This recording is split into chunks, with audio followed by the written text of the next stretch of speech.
درود شریف پڑھیں اللہم صلی علی سیدنا محمد وعلی آل سیدنا محمد وبارک وسلم۔ لو مدینے کی تجلی سے لگائے ہوئے ہیں۔ لو کہتے ہیں لگن کو، لو کہتے ہیں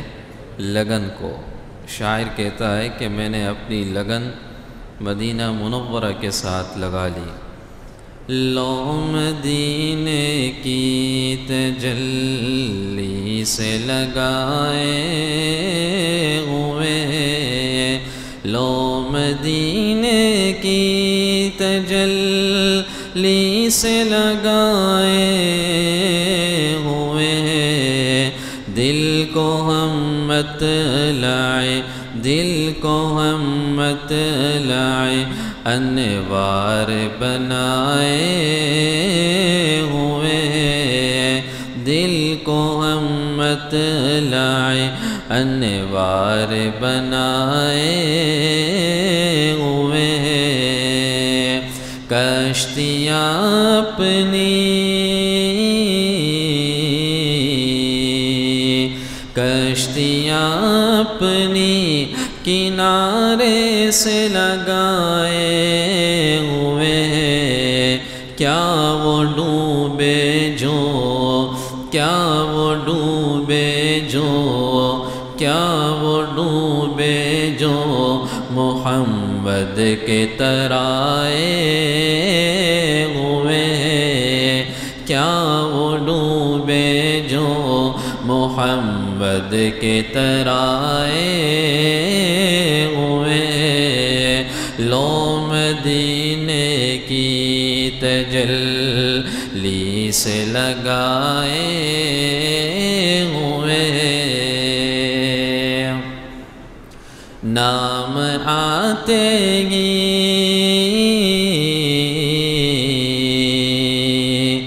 نام آتے ہی ابو بکر عمر کا لب پر، نام آتے ہی ابو بکر عمر کا لب پر، تو بگڑتا ہے، تو بگڑتا ہے وہ پہلو میں سلائے ہوئے۔ لو مدینے کی تجلی سے لگائے ہوئے۔ شرم عصیاں سے، شرم عصیاں سے نہیں سامنے آیا جاتا،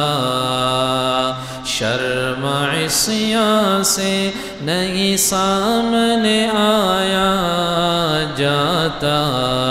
یہ بھی کیا کم ہے، یہ بھی کیا کم ہے تیرے شہر میں آئے ہوئے ہیں۔ یہ بھی کیا کم ہے تیرے شہر میں آئے ہوئے ہیں۔ لو مدینے کی تجلی سے لگائے ہوئے ہیں۔ کیوں نہ پڑھا میرا، کیوں نہ پڑھا میرا اعمال کا باری ہو نصیر، کیوں نہ پڑھا میرا اعمال کا باری ہو نصیر۔ اب تو سرکار بھی، اب تو سرکار بھی میزان پہ آئے ہوئے ہیں۔ لو مدینے کی تجلی سے لگائے ہوئے ہیں، دل رحمت لائے انوار بنائے ہوئے نحمدہ و نصلی علی رسولہ الکریم اما بعد اعوذ باللہ من الشیطان الرجیم بسم اللہ الرحمن الرحیم انا کفیناک المستہزئین وقال تعالى في مقام آخر ورفعنا لك ذكرك صدق الله العظيم اللهم صل على سيدنا محمد وعلى آل سيدنا محمد وبارك وسلم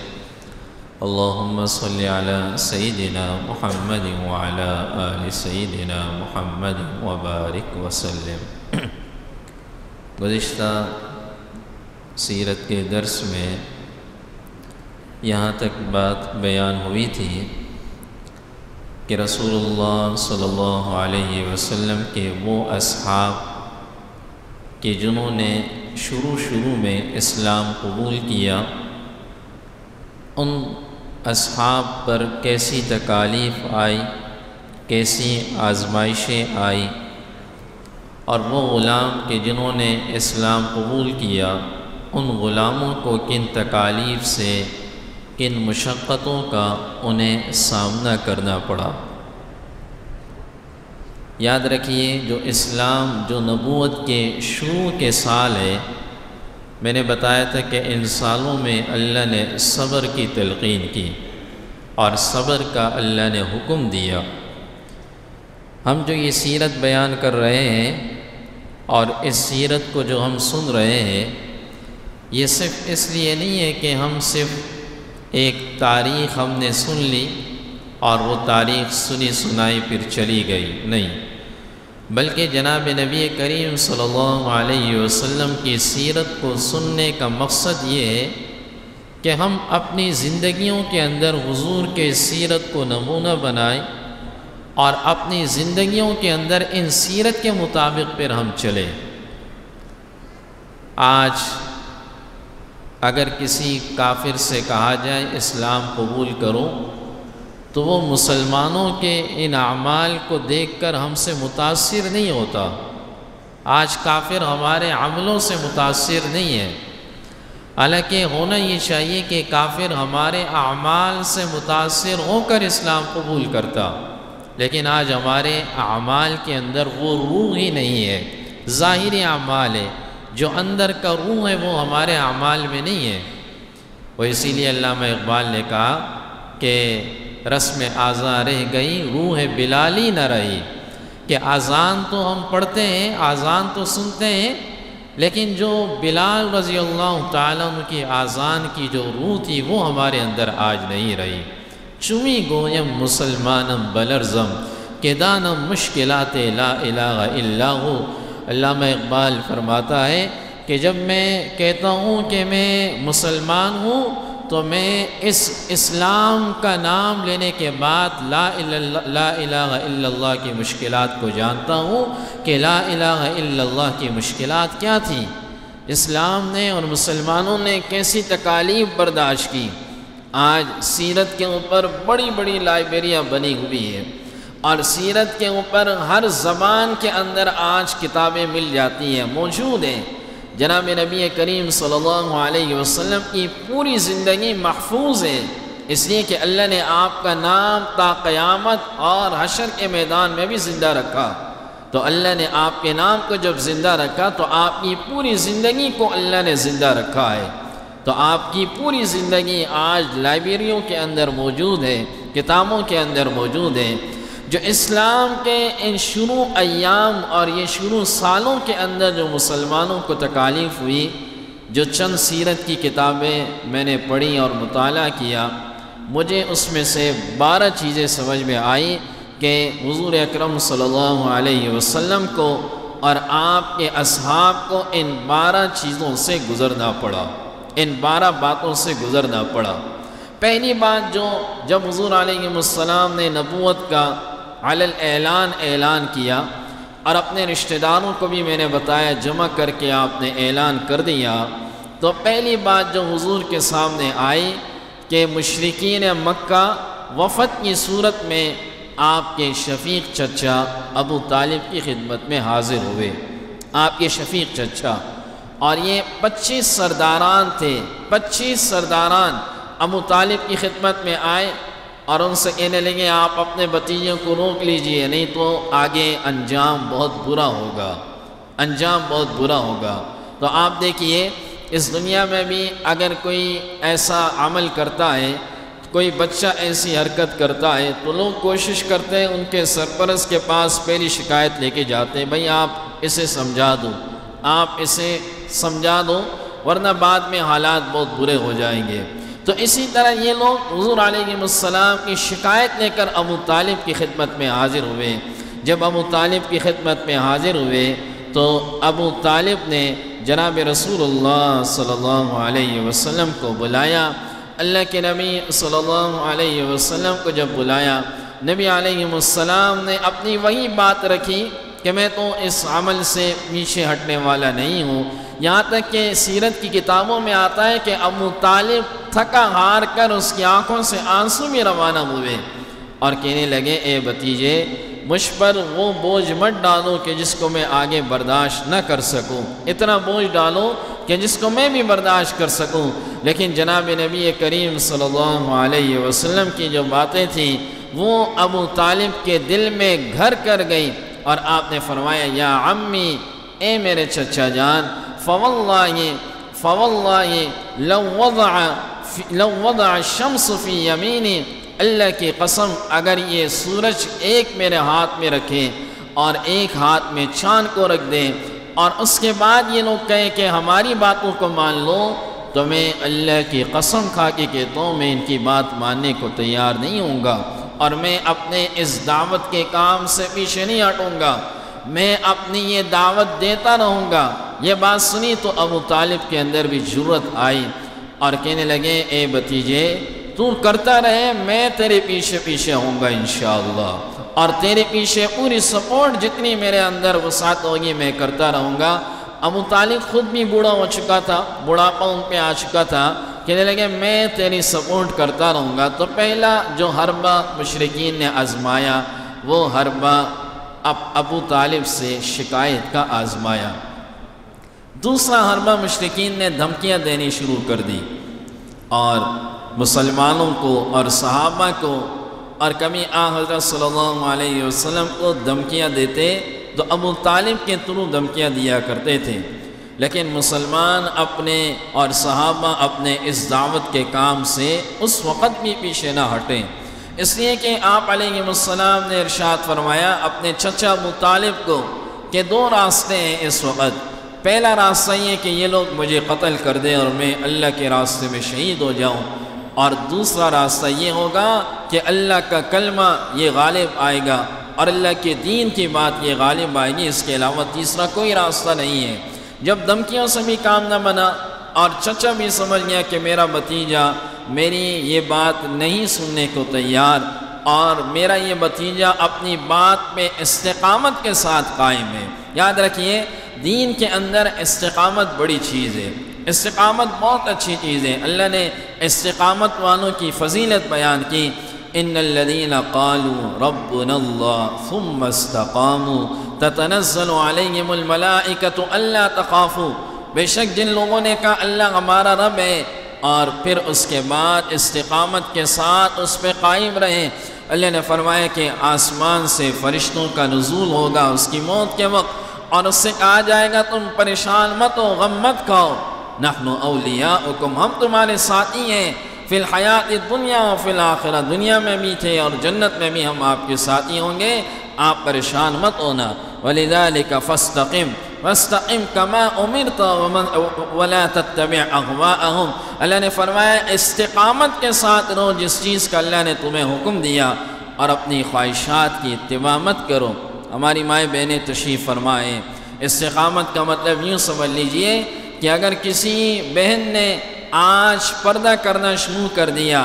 اور پردہ کرنا چاہیے تو استقامت کے ساتھ موت تک وہ اسی حال میں رہے، موت تک اسی حال میں رہے، یہ نہیں کہ آج پردہ کر دیا تو شادی آئی اور شادی کے اندر پردے کو ہٹا دیا کہ جی یہ خوشی کا دن ہے اور خوشی کے دنوں میں پردہ نہیں ہے، جی یہ خوشی کا دن ہے اور خوشی تو سال میں ایک دفعہ یا زندگی میں ایک ہی بیٹا ہے، ایک خوشی تو آئی ہے، لہٰذا ہم اس میں میوزک بھی بجائیں، ہم اس میں بے پردگی بھی کریں، جو چاہے ہم کریں، یہ استقامت نہیں ہوگی۔ استقامت آپ کی وہیں پر کہلائے گی کہ جہاں خاندان ایک طرف ہے اور آپ نے ایک طرف کھڑے ہو جا، نہیں، میں وہ عمل کروں گی کہ جس چیز کا اللہ اور اللہ کے رسول نے ہمیں حکم دیا، اور اس عمل سے میں پیچھے نہیں ہٹوں گی جس چیز کا اللہ نے ہمیں حکم دیا ہے۔ آپ علیہ السلام نے ایک روایت میں فرمایا، اگر تم دنیا کو راضی کرنے کے لیے اللہ کو ناراض کرو گے تو یہ دنیا خود تمہاری مخالف ہو جائے گی، اور اگر اللہ کو راضی کرنے کے لیے دنیا کو ناراض کر دیا، اللہ کو راضی کر دیا، مخلوق ناراض ہو گئی، تو اللہ فرماتا ہے یہ مخلوق ایک نہ ایک دن تم سے خود بخود راضی ہو جائے گی۔ یہ اللہ کا قانون ہے۔ آج کی شادی بیاہوں میں کیا ہوتا ہے، چونکہ یہ ایام بھی شادی بیاہ کے چل رہے ہیں، شادی بیاہوں میں خوب خرچہ کر لیا، شادی بیاہوں کے اندر خوب گناہوں کا استعمال ہو گیا، تو آپ دیکھیے ان گھروں کے آگے حالات کیا ہوتے ہیں، ان گھروں کے حالات کیا ہوتے ہیں۔ اور ہم نے اپنی زندگی میں اپنے تجربات سے، مشاہدات سے دیکھا کہ جن گھروں کے اندر جس رشتے کی بنیاد ہی گناہ سے ہو جائے، تو بتائیے اس رشتے کو آگے کہاں کھڑا ہونا ہے، اس رشتے کو آگے کہاں پر کھڑا ہونا ہے جس کی بنیاد ہی گناہ ہے، جس کی بنیاد کے اندر بھی اللہ کے احکامات کو توڑنا ہے، نافرمانی ہے، اس رشتے کو آگے جا کے پھر ایسا ہی ہونا ہے جیسے آج کل ہمارے معاشرے کے اندر مثالیں ہیں۔ اللہ ہم سب کے گھروں میں خوشیاں لائے، ہم سب کے گھروں میں اتحاد اتفاق لائیں، اور ہم سب کے گھروں کی رشتوں کی بنیاد وہ اللہ کے احکام کے مطابق ہو جائے۔ تیسری بات جو مشرکین نے ہر ماہ آزمایا، وہ مشرکین نے یہ آزمایا کہ مشرکین نے الزامات لگانے شروع کر دیے، الزامات، اور الزامات کے لیے یہ لوگ آئے ولید ابن مغیرہ کے پاس۔ ولید ابن مغیرہ خالد بن ولید کا باپ تھا۔ خالد ابن ولید کے نام سے کون واقف نہیں ہے؟ سب واقف ہیں۔ یہ ایک سمجھدار آدمی تھا، ذہین آدمی تھا، اور بہت بڑا اس کا قبیلہ تھا، اور لوگ اس کے پاس آئے اور مشرکین آئے اور کہنے لگے ہمیں کوئی ایسا مشورہ دو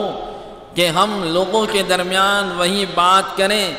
کہ یہ جو ہے یہ ایسے ہیں، یہ ایسے ہیں، تاکہ ہماری بات لوگوں پہ کچھ اثر ہو جائے اور لوگ ان کی طرف نہ آئیں، ورنہ ان کی تو جو بھی بات سنتا ہے وہ تو کلمہ پڑھ لیتا ہے، کلمہ پڑھ لیتا ہے۔ میں نے ابھی پچھلے درس میں کہا کہ عمران ابن حسین، عمران کے والد حسین آپ سے بات کرنے کے لیے آئے تھے، لیکن جب آپ کی بات سنی تو اسلام کا کلمہ پڑھ کے واپس جا رہے تھے۔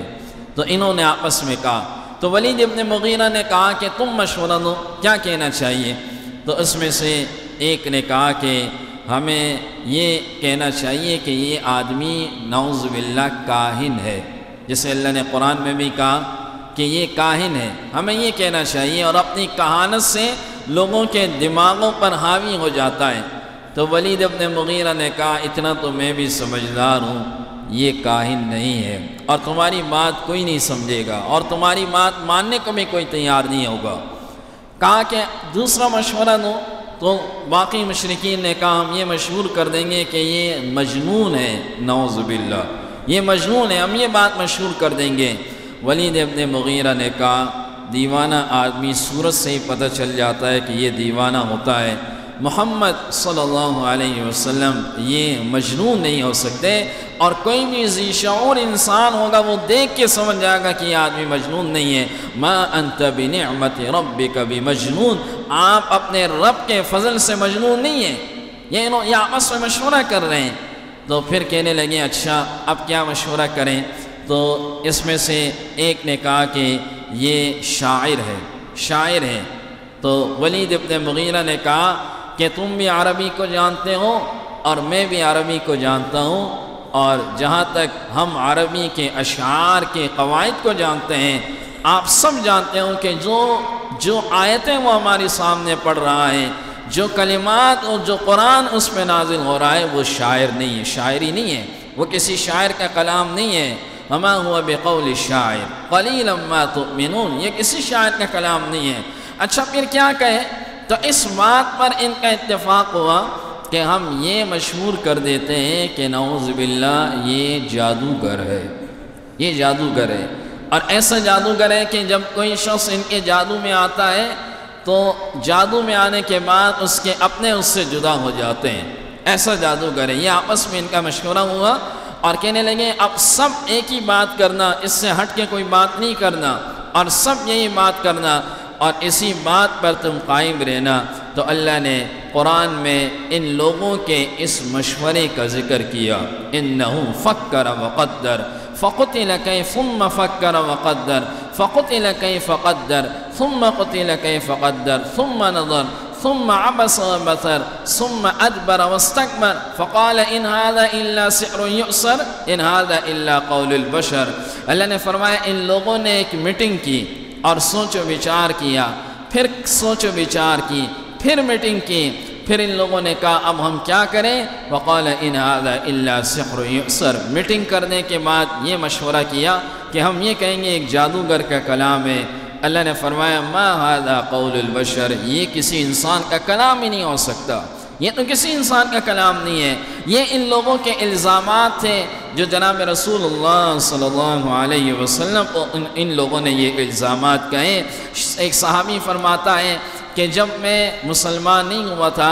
اور میں جناب نبی کریم صلی اللہ علیہ وسلم کو میں نے مکہ میں دیکھا کہ آپ آگے آگے آ رہے تھے، آپ ایک دعوت کی بات کر رہے تھے اور پیچھے ایک آدمی آپ کے آ رہا تھا اور اس کے ہاتھ میں پتھر تھا، وہ یہ کہہ رہا تھا ان کی بات مت ماننا یہ جادوگر ہیں،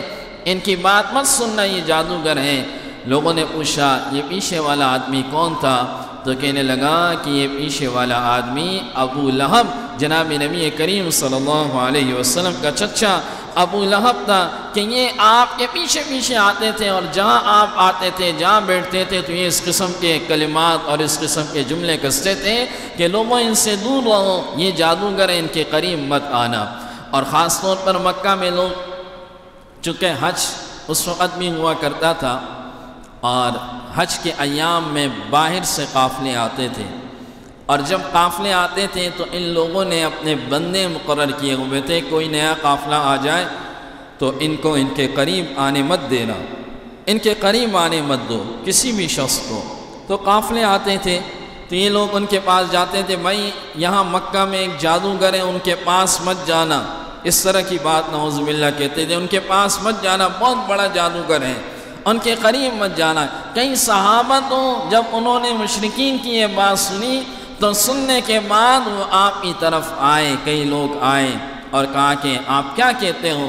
آپ علیہ السلام کے چہرے کو دیکھ کر پہچانتے تھے یہ کسی جھوٹے کا اور کسی جادوگر کا چہرہ نہیں ہو سکتا۔ اور جناب نبی کریم صلی اللہ علیہ وسلم اپنی بات رکھتے تھے، آپ کی بات سنتے تھے اور سننے کے بعد فوراً ایمان لاتے تھے اور کلمہ پڑھ لیتے تھے۔ تو یہ تیسرا حربہ انہوں نے آزمایا، انہوں نے آپ پر الزامات لگانے شروع کر دیے۔ یہ ابو لہب جو تھا اس کا گھر حضور کے گھر کے برابر تھا، ایک طرف ابو لہب رہا کرتا تھا اور ایک طرف عقبہ بن معیط یہ رہا کرتا تھا۔ اور چونکہ وہاں کے گھر ایسے تھے جیسے کہ ہمارے دیہاتوں کے گھر ہوتے ہیں کہ باہر اس صحن ہوتا ہے، اس صحن میں آگ جلائی جاتی تھی، کھانا اس صحن میں پکایا جاتا تھا، اور اسی صحن کے اندر کبھی کبھی نبی علیہ السلام مصلی بچھا کے نماز پڑھا کرتے تھے۔ تو سیرت کی کتابوں میں یہاں تک لکھا کہ ابو لہب کو تھا ہی مخالف، اس کی بیوی بھی مخالف تھی، اور اللہ نے اس کی بیوی کی مخالفت کو بھی سورہ لاپ میں بیان کیا۔ تبت یدا ابی لہب وتب ما اغنى عنه ماله وما کسب سیصلی نارا ذات لہب وامرأته حمالۃ الحطب، کہ اس کی بیوی لکڑیاں جمع کرنے والی۔ اس کی بیوی کے بارے میں یہ بھی آتا ہے کہ یہ لوگ اوجڑی لا کے گھر میں رکھتے تھے، اور جب کبھی کوئی سالن پکتا حضور کے گھر میں، تو ظاہر کھلے گھر تھے تو دھواں اٹھتا تھا، تو اوجڑی وہاں سے نکل کر اس برتن کے اندر ڈال دیا کرتے تھے۔ اور کبھی کبھی جناب نبی کریم صلی اللہ علیہ وسلم نماز پڑھتے تو یہاں سے اوجڑی کا ایک ٹکڑا پھینک کر آپ کے مبارک پیٹھ پر جو ہے وہ لاد دیا کرتے تھے، اپنے گھر سے پھینک دیا کرتے تھے۔ نبی علیہ السلام پھر اسے لکڑی سے اٹھاتے اور اسے سائڈ میں کرتے۔ یہ آپ علیہ السلام کو بڑی ایذائیں دیتے تھے، اور ان کی بیوی کا یہ حال تھا کہ آپ کے گھر کے دروازے کے باہر ہی بہت سارے کانٹے بچھاتی تھی کہ آپ گھر سے ہی باہر نہ نکلیں، تاکہ جب آپ باہر نہیں نکلیں گے تو لوگوں کو آپ کی دعوت کے بارے میں علم نہیں ہوگا۔ آپ کے گھر کے باہر وَامْرَأَتُهُ حَمَّالَةَ الْحَطَبِ، اللہ نے اس کا ذکر قرآن میں کیا کہ آپ کے گھر کے باہر جنگل سے لا کر لکڑیاں کانٹے جو ہیں وہ لا کر رکھ دیا کرتی تھی کہ تاکہ آپ اپنے گھر کے اندر محصور ہو جائیں۔ تو تیسری چیز جو انہوں نے کی وہ یہ کی کہ انہوں نے آپ علیہ السلام پر الزام تراشیاں کی۔ چوتھی چیز، انہوں نے اللہ کے نبی صلی اللہ علیہ وسلم اور آپ کے اصحاب پر مذاق، طعنہ زنی اور استہزاء اور تکبر کا معاملہ کیا۔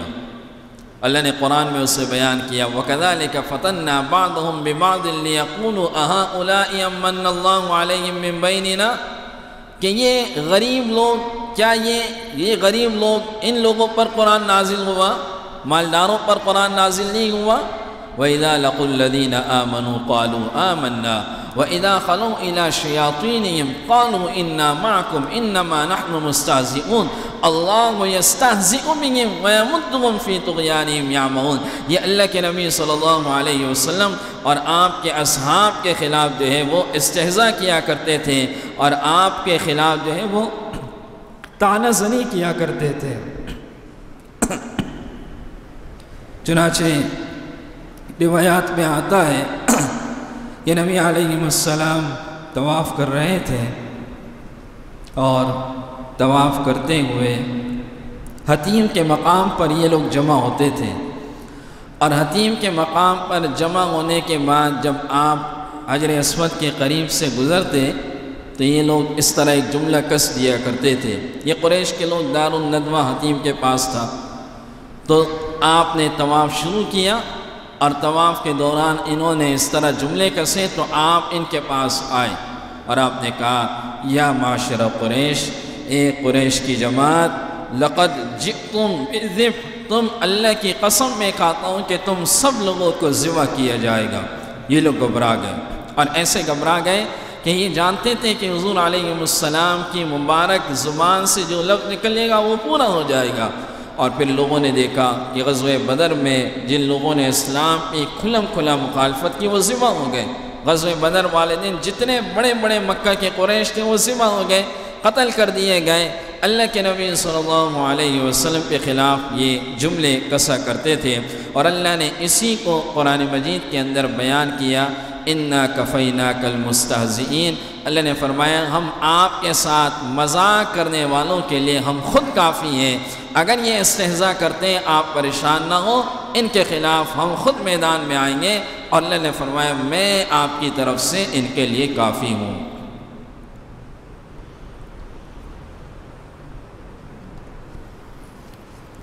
یہ چوتھی بات ہو گئی۔ پانچویں بات، مسلمانوں کو پریشان کرتے تھے،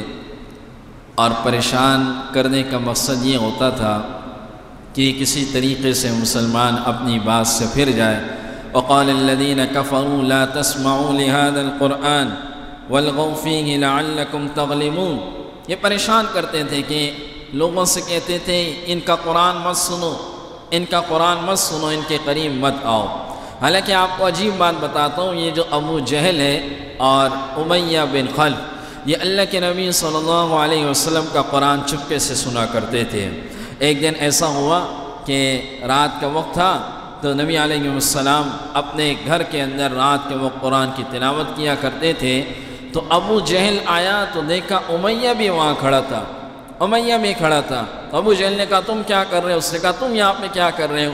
تو دونوں نے آپس میں پھر کہا کہ سچ بات یہ کہ ہم یہ سننے آئے جو ان کا قرآن ہے، اور یہ سن کے جو ہے وہ ہمیں بھی سکون ملتا ہے، ہم یہ سننے کے لیے آئے ہیں۔ پھر ایک دوسرے سے خود کہنے لگے یار سچی بات یہ ہے کہ یہ کسی انسان کا کلام نہیں ہو سکتا، لیکن اپنے ضد اور اپنے عناد کی وجہ سے یہ اللہ کے نبی صلی اللہ علیہ وسلم پر ایمان نہیں لاتے تھے۔ چھٹی بات جو یہ انہوں نے حربہ آزمایا جو سیرت کی کتابوں میں ہے، وہ حربہ انہوں نے مطالبات کا آزمایا، اور حضور کے پاس آئے اور کہنے لگے ہم ایمان لائیں گے، ہمارے چند مطالبات ہیں، ان مطالبات کو مانا جائے تو ہم ایمان لانے کو تیار ہیں۔ اس میں سے ایک مطالبہ انہوں نے کیا کہ جو مکہ کے پہاڑ ہیں یہ پہاڑ بہت قریب ہے، اور ہم چاہتے ہیں کہ ان پہاڑوں کو آپ اتنا دور کر دیں کہ یہ وادی بڑی ہو جائے، یہ وادی بڑی ہو جائے۔ عجیب سے مطالبات تھے، اور حضور نے ان کے ایک مطالبے پر بھی حامی نہیں بنی، کہا کہ یہ وادی بڑی ہو جائے، وسیع ہو جائے، یہ بہت چھوٹی وادی ہے اور تھوڑی دیر بعد پہاڑ آتا ہے، پھر پہاڑ آتا ہے، ہم اس وادی کو بڑا دیکھنا چاہتے ہیں۔ اور دوسری بات انہوں نے کی کہ ہم چاہتے ہیں کہ اس وادی کے اندر سرسبز و شاداب باغات ہو جائے، جیسے ہم شام میں دیکھتے ہیں، جیسے عراق میں دیکھتے ہیں، بڑی خوبصورت جگہ ہے، تو ہم چاہتے ہیں کہ یہاں اس وادی کے اندر بھی یہ باغات آ جائیں، آبشاریں آ جائیں، سرسبز و شاداب جگہ ہو جائے۔ اور تیسری بات انہوں نے کی کہ آسمان سے ایک فرشتہ آپ کے پاس ہو، اور جب بھی آپ دعوت کریں تو وہ فرشتے کو ہم دیکھ سکیں، اور وہ یوں کہیں کہ یہ سچے ہیں اور یہ سچی بات کرتے ہیں، آپ کی تصدیق کریں۔ اور چوتھی بات انہوں نے کی کہ آپ کے پاس محلات ہونے چاہیے، آپ کے پاس سونا چاندی ہونا چاہیے۔ آپ کہتے ہیں کہ اللہ سونے اور چاندی اور خزانوں کے مالک ہیں، تو اللہ اپنے خزانوں میں سے آپ کو محلات بنا کے دے دیں، اور آپ ہم سب میں سب سے امیر ہو جائیں، تو سب سے امیر شخص کی بات کو مانا جاتا ہے، لہذا ہم آپ کی بات کو ماننے کے لیے تیار ہوں گے۔ پانچویں بات انہوں نے کی کہ کوئی عذاب لا کر ہمیں دکھلا دیں کہ ہم عذاب کو دیکھ لیں، اور آپ کی زبان پہ وہ عذاب آیا ہو تو ہم سمجھ جائیں گے کہ واقعی آپ اللہ کے نبی ہیں۔ اللہ کے نبی صلی اللہ علیہ وسلم پہ یہ باتیں کی، آپ نے فرمایا کہ اللہ نے مجھے صرف اپنا تعارف کرانے کے لیے بھیجا ہے، اللہ نے مجھے ان چیزوں کے لیے نہیں بھیجا۔ اور سچی بات یہ ہے کہ ایمان ہے الذین یؤمنون بالغیب، ایمان کیا ہے کہ غیب کی باتوں پر ایمان لانا۔ اگر یہ چیز دیکھ کر کوئی ایمان لائے گا تو پھر تو وہ ایمان نہیں ہوگا۔ ایمان تو یہی ہے کہ انسان غیب کی چیزوں پر، غیب کی باتوں پر ایمان لائے۔ اللہ کے نبی صلی اللہ علیہ وسلم ان کی باتوں کا انکار کرنے لگے، جس میں سے ایک شخص عبداللہ بن ابی امیہ یہ حاضر ہوا۔ یا ام سلمہ رضی اللہ تعالی عنہ، یہ ان کے رشتہ دار تھے، بلکہ ان کے بھائی تھے، اور یہ آ کر کہنے لگے کہ اگر آپ آسمان تک سیڑھی بھی لگا لیں اور اس سیڑھی کے اوپر آپ چڑھ جائیں اور واپسی میں 4 فرشتے آپ کے پاس سے اتر جائیں تو نعوذ باللہ پھر بھی ہم آپ پر ایمان نہیں لائیں گے۔ اتنی سخت باتیں انہوں نے کی، لیکن اللہ کی شان دیکھیں، اللہ کی قدرت دیکھیں کہ عبداللہ بن ابی امیہ یہ بعد میں مسلمان ہوا، یہ صحابی بنا۔ یہ اللہ کی قدرت ہے،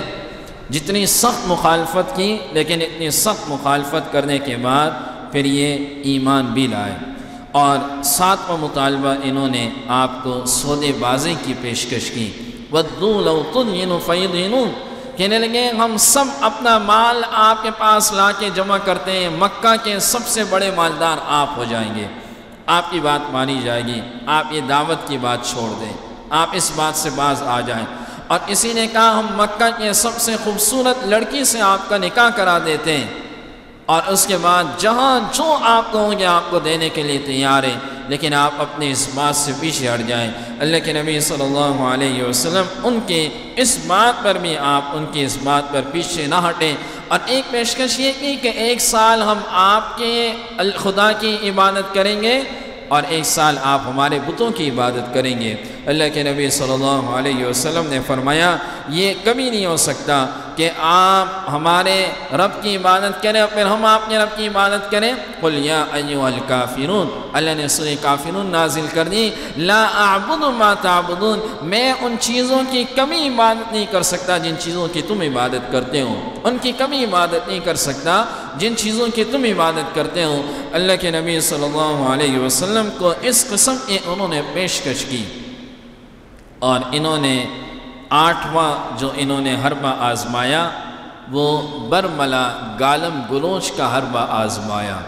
اور نبی علیہ السلام آپ کے اصحاب پر برملا گالم گلوچ کیا کرتے تھے، اور اللہ نے ان کے جواب میں مسلمانوں کو کہا وَلَا تَسُبُّوا الَّذِينَ يَدْعُونَ مِن دُونِ اللَّهِ فَيَسُبُّوا اللَّهَ عَدْوًا بِغَيْرِ عِلْمٍ، آپ ان کے بتوں کو گالی مت دیا کرو، یہ اللہ کے سوا جن چیزوں کو پکارتے ہیں آپ لوگ گالی مت دینا، اگر تم گالی دو گے تو یہ اللہ کو گالی دیں گے بغیر علم کے۔ اور مسلمانوں کو اللہ نے روکا کہ گالی کا جواب گالی سے نہ دیا جائے، ان کو گالی مت دو، اور یہ 8واں ان کا حربہ تھا۔ 9واں حربہ انہوں نے کیا کہ جب یہ سمجھ گئے کہ یہاں پر اب کچھ نہیں ہو رہا تو انہوں نے یہودیوں سے پھر معاونت کی کوشش کی، ظاہر نصارہ تو نہیں تھے، اور یہودیوں کے پاس گئے کہ آپ ہمیں کوئی ایسی بات بتلاؤ، اور یہودیوں سے کہا کہ جو بات ہم ان سے کہیں اور یہ ان باتوں کے اندر پھنس جائیں، تو یہودیوں نے چند سوالات کیے اور کہا یہ سوالات اس نبی سے کرنا۔ پہلا سوال کہا کہ اصحاب کہف کے بارے میں ان سے پوچھو، دوسرا سوال کہا ذوالقرنین کے بارے میں پوچھو، تیسرا سوال کہا روح کے بارے میں ان سے پوچھو۔ اللہ نے قرآن میں بیان کیا وَيَسْأَلُونَكَ عَنِ ذِي الْقَرْنَيْنِ وَيَسْأَلُونَكَ عَنِ الرُّوحِ، انہوں نے جناب نبی کریم صلی اللہ علیہ وسلم سے سوالات شروع کر دیے، اور اللہ نے قرآن مجید کے اندر آیات نازل کر دی اور ان سب چیزوں کی تفصیل اللہ نے بیان کر دی۔ تو یہ ایک 9واں حربہ تھا جو انہوں نے یہودیوں سے معلوم کیا اور وہاں سے سیکھ کر آئے۔ 10واں حربہ جو انہوں نے کیا وہ ایک لالچ والا حربہ تھا۔ 10واں حربہ بھی ایک لالچ والا حربہ تھا،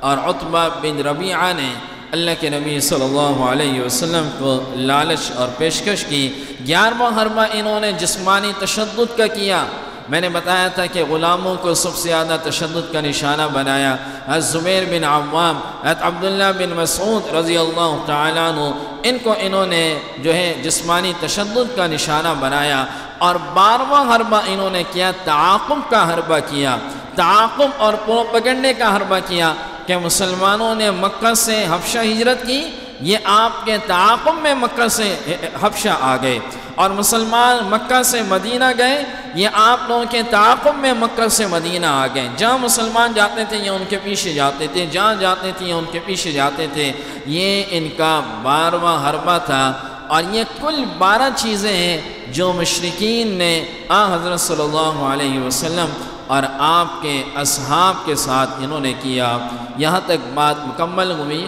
اگلے درس میں انشاءاللہ مسلمانوں کی جو ہجرت ہے جو حبشہ کی طرف ہوئی اس ہجرت کے بارے میں بھی بیان کیا جائے گا،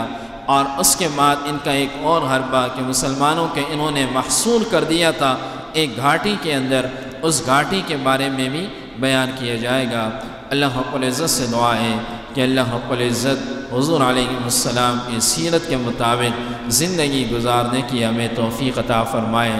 آپ کے اسوہ اور آپ کی سنتوں کے مطابق زندگی گزارنے کے ہمیں توفیق عطا فرمائے۔ وآخر دعوانا ان الحمدللہ رب العالمین۔ مختصر سے ذکر کرتے ہیں پھر دعا کرتے ہیں۔ اللہ اللہ اللہ اللہ اللہ اللہ اللہ اللہ اللہ اللہ اللہ اللہ اللہ اللہ اللہ اللہ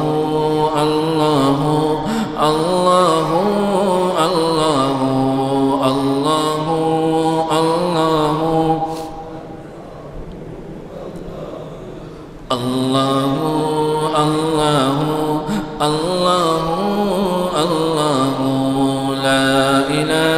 الا اللہ لا الہ الا اللہ لا الہ الا اللہ لا الہ الا اللہ لا الہ الا اللہ لا الہ الا اللہ لا الہ الا اللہ لا الہ الا اللہ لا الہ الا اللہ لا الہ الا اللہ لا الہ الا اللہ لا الہ الا اللہ لا الہ الا اللہ لا الہ الا